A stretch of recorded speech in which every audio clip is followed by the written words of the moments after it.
سبز گنبد والے منظور دو۔ بے وجہ کا الزام امت مسلمہ کی ذلت بھری زندگی کا ذمہ دار کون ہے آخر؟ عوام تو اکثر امت کی ضلالت اور اس کے خسارے میں بڑھنے کا سبب علماء حضرات کو بتاتی ہے، جبکہ یہ درست نہیں ہے۔ ہمارے ہی اور آپ کے جیسے لوگ ہی اپنوں کی ٹانگیں کھینچتے نظر آتے ہیں اور ٹانگیں کھینچنے کا کام کر رہے ہیں۔ حال تو یہ بن گیا ہے کہ ہمارے سامنے دوسرے کو کوئی کچھ کہتا ہے تو ہم مزے لیتے نظر آتے ہیں، اور جب ہم کو کوئی کہتا ہے تو آپ اور ہماری یہ انسانیت جس کا دکھانا اور دکھاوا عام طور پہ ہم اور آپ کرتے ہیں، ہماری یہ انسانیت دکھانے والی بیماری جو ہے نا، یہ غیروں کے ساتھ نظر آتی ہے۔ جو ہمدردی اور سہارا ہمیں اپنی قوم کو دینا چاہیے وہ ہم آج لوگوں کے ساتھ اختیار کرے ہیں۔ یہ فلسطین کا مسئلہ ہوا، اور ابھی بارہ بنکی ضلع میں یہ مسجد غریب نواز کو شہید کیا گیا، اس پہ بھی کچھ جہلہ حضرات نے بلا ہچکچاہٹ علماء حضرات کو ذمہ دار ٹھہرا دیا، اور بلا ہچکچاہٹ یہ بات بول دیا کہ یہ سب انہی لوگوں کا کلا دھرا ہے، ان لوگ آواز نہیں اٹھاتے ہیں ایکسیٹرا ایکسیٹرا، ان طریقے کی باتیں کرتے ہیں۔ یار امت مسلمہ آج کس طریقے کے دور سے، پرفتن دور سے گزر رہی ہے۔ اللہ تبارک و تعالیٰ نے قرآن میں فرمایا ضربت علیہم الذلۃ اینما ثقفوا الا بحبل من اللہ وحبل من الناس وباءوا بغضب من اللہ وضربت علیہم المسکنہ ذلک بانہم کانوا یکفرون بآیات اللہ ویقتلون النبیین بغیر حق ذلک بما عصوا وکانوا یعتدون۔ یہ جہاں بھی پائے جائیں ان پر ذلت مسلط کر دی گئی ہے، سوائے اس کے انہیں اللہ کی طرف سے سہارا مل جائے یا لوگوں کی طرف سے سہارا مل جائے،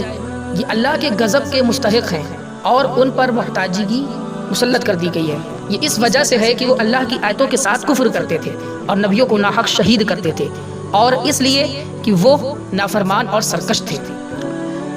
اصل میں ہم اور آگے جو اسرائیلیوں کو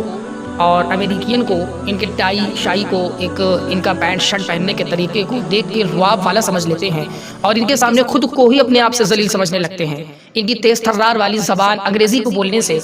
سننے سے ہم یہ سمجھتے ہیں کہ ہم خود بہت بڑے جاہل ہیں یا ذلت میں ڈوبے ہوئے ہیں۔ اللہ اکبر! جب انسان کا امیجیشن ہی ایسا ہو جاتا ہے تو پھر معاشرہ کتنی بہت بڑی ڈپریشن کے شکار میں چلتا چلا جائے گا، اور پھر حال یہ ہوتا ہے کہ یہ لوگ غیروں کو کہنے کے بجائے اپنے آپ کو، اپنے امام کو، اپنے علماء کو کہنے لگتے ہیں۔ اب امت کو ذلت ہونے سے بچایا کیسے جائے؟ جس طریقے کے معاملات ہم جس کو ذلت اصل میں سمجھتے ہیں اور پھر ذلت بھری زندگیوں کو گزار رہے ہیں، کیا وہ درست ہے، یا یہ کہ مسلمانوں یا غیر مسلموں کے سہارے بغیر یہودی ریاست قائم نہیں کر سکتے؟ یہودیوں پر اس طرح ذلت لازم کر دی گئی ہے، وہ کراہ ارض پر ہر خطہ ذلیل و خوار ہے، اور اپنے زور بازو انہیں کہیں بھی غلبہ حاصل نہیں ہے، ماسوا اس کے کہ کہیں مسلمانوں نے ان کو امان دی اور کہیں غیر مسلموں نے ان کی گرتی ہوئی دیوار کو سہارا دیا۔ اس زمانہ انگلینڈ، امریکہ اور روس نے باہمی اشتراک سے فلسطین ہمیں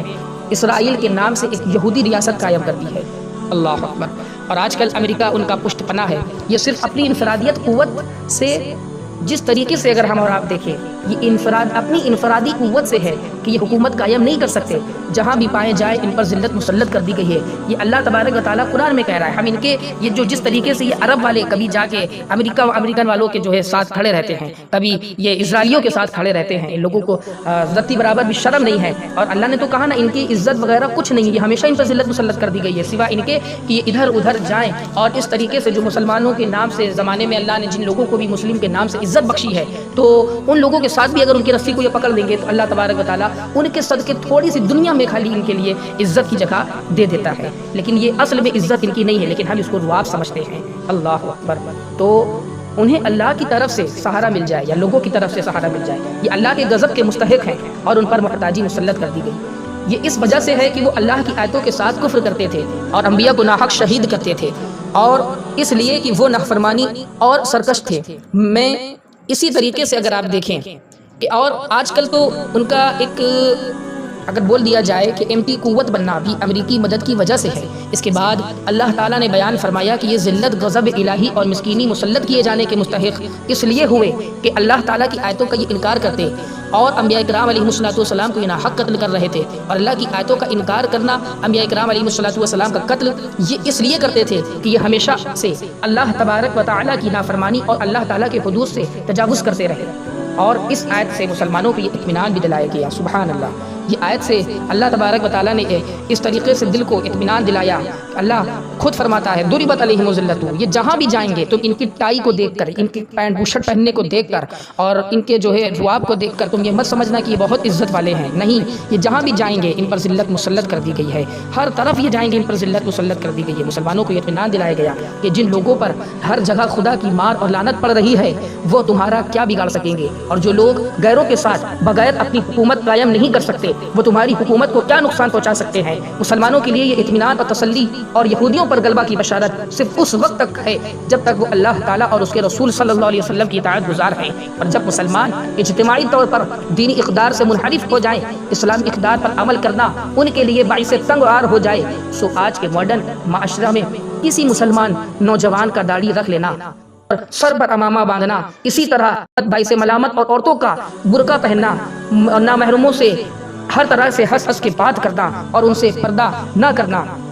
اور گھر کی چار دیواری میں رہنا اور ترقی یافتہ مہذب معاشرہ گوارپن کی علامت سمجھا جاتا ہے۔ اور غیر اسلامی میں مسلمانوں کے لیے یہ اطمینان اور تسلی اور یہی تسلی اور یہودیوں پر غلبہ کی بشارت صرف اس وقت تک جب تک وہ اللہ تعالیٰ اور اس کے رسول اللہ صلی اللہ علیہ وسلم کی اطاعت گزار ہیں، اور جب مسلمان اجتماعی طور پر دینی اقدار سے منحرف ہو جائیں، اسلامی اقدار پر عمل کرنے ان کے لیے باعث تنگ ہو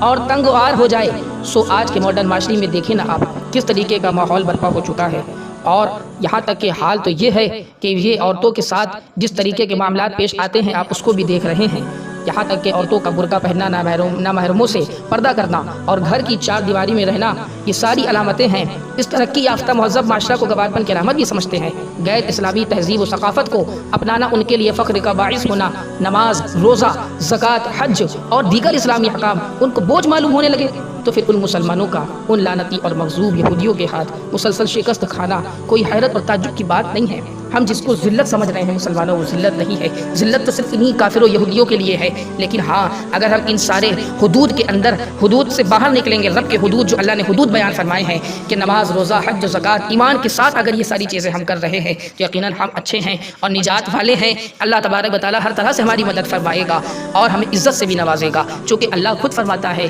ان اکرمکم عند اللہ اتقاکم، بے شک میرے نزدیک تم میں سے وہی شخص عزت والا ہے جو تم میں سے سب سے زیادہ متقی ہے، یعنی ڈرنے والا ہے، پرہیزگار ہے۔ تو پیارے ہمیں چاہیے کہ اللہ کے حضور حاضر ہوں، اور ابھی بھی توبہ کا دروازہ کھلا ہے، لہٰذا توبہ استغفار کر کے رب کے حضور حاضری دیں اور اللہ سے خوب ڈرے، مالک کی بارگاہ میں دعا کرے۔ اور یہ عزت یہ صرف مسلمانوں کے لیے ہے، یہ کافروں کے لیے عزت نہیں ہے۔ اور یہ جاہل ہیں یہ لوگ جو لوگ اس طریقے سے اپنے آپ کو مسلمان سرگنا کہتے ہیں، بڑے بڑے ممالک والے، اور یہ اسرائیلیوں کے پاس اور اسرائیلیوں کو اپنے اوپر بیٹھالے ہیں اور یہودیوں کو اپنے سروں پہ کندھوں پہ بیٹھالتے ہیں، ان سے مصافحہ کرتے ہیں، ان کے ساتھ کھڑے ہوتے ہیں۔ یہ سب مردود الشہادہ ہیں، یہ سب لعین و خبیث ہیں، ان کا کوئی مسئلہ نہیں ہے۔